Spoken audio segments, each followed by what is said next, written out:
welcome to today's installment of the PINE webinar. PINE stands for Pulmonary Infections Network of Experts. It is sponsored by the Pulmonary Infections and Tuberculosis Assembly of the American Thoracic Society. The session is being recorded. It'll be available and to attendees both. It will be sent following the session and also available on the ATS website for future viewing. To introduce myself, my name is Oleg Epelbaum. I'm Associate Professor of Medicine at New York Medical College and Pulmonary and Critical Care Medicine faculty at Westchester Medical Center. I'll be the moderator of today's session.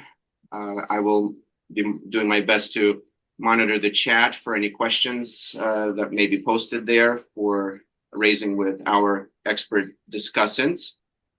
And our presenter today will be Dr. Kuldeep Ghosh, a second-year fellow in the Pulmonary and Critical Care Medicine Fellowship Program at Westchester Medical Center, and also a board-certified infectious disease physician, which I think will be a very helpful asset as Kuldeep takes us through the very interesting and we think challenging case that we'll be discussing today.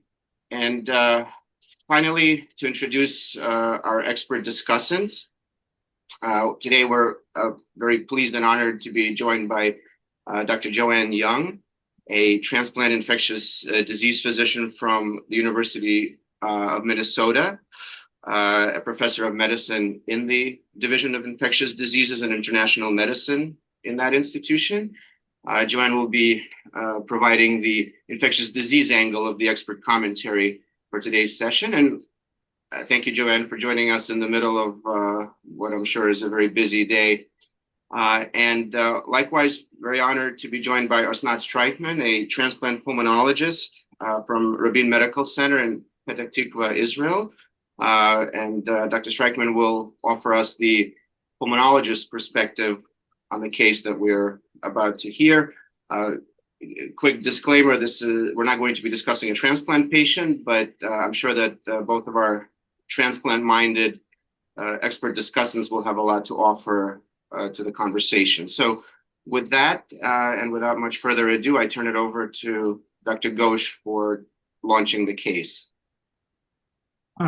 Good afternoon, everyone. As Dr. Epelbaum said, my name is Kuldeep Ghosh. I'm the Pulmonary Fellow in Westchester Medical Center. Today, I have a very interesting case, which is titled as A Fungal Tale of Two Pneumonias, and I will go over with what are those two pneumonias I'm talking about. And thanks for Pulmonary Infectious Network to give me this opportunity to present this case. So let's get to the case.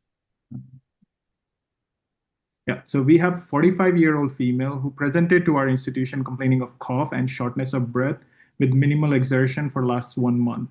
She presented to outside hospital almost 2 to 3 weeks before the presentation with similar symptoms and also had a reported fever.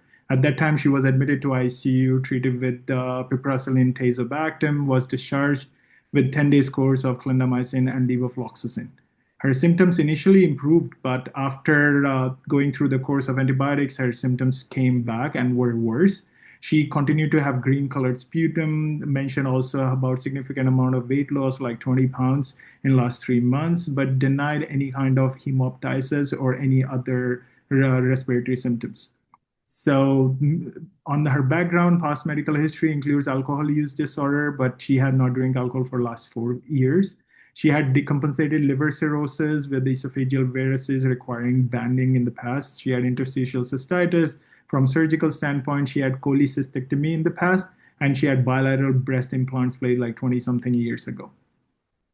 Social history, she lives with her husband. She has 2 kids, aged 13 and 15. She worked as a paralegal before having these chronic illnesses, and she currently, her husband worked as a home restoration business. She was born in Westchester County and lived her whole life. If you're not familiar with most of the outside New York City area of New York, on the right side, this is a map of New York State. On the bottom, on the right side, you see the yellow mark. That's the Westchester County, which is very close to New York City. And then also she mentioned about smoking history in the past with 2.25 packs per day, but currently she was just vaping. As mentioned, she was not using alcohol at all for last 4 years, but did mention using marijuana, no IV drugs, no other drugs used, no incarceration, no work in military, no homeless shelter. She had indoor cats, but no other pets. And some of the interesting ID related exposure, she had no cave exploration, no handling of birds, or she was not an avid gardener, at least from her explanation. She had no sick contacts and no domestic travel also reported.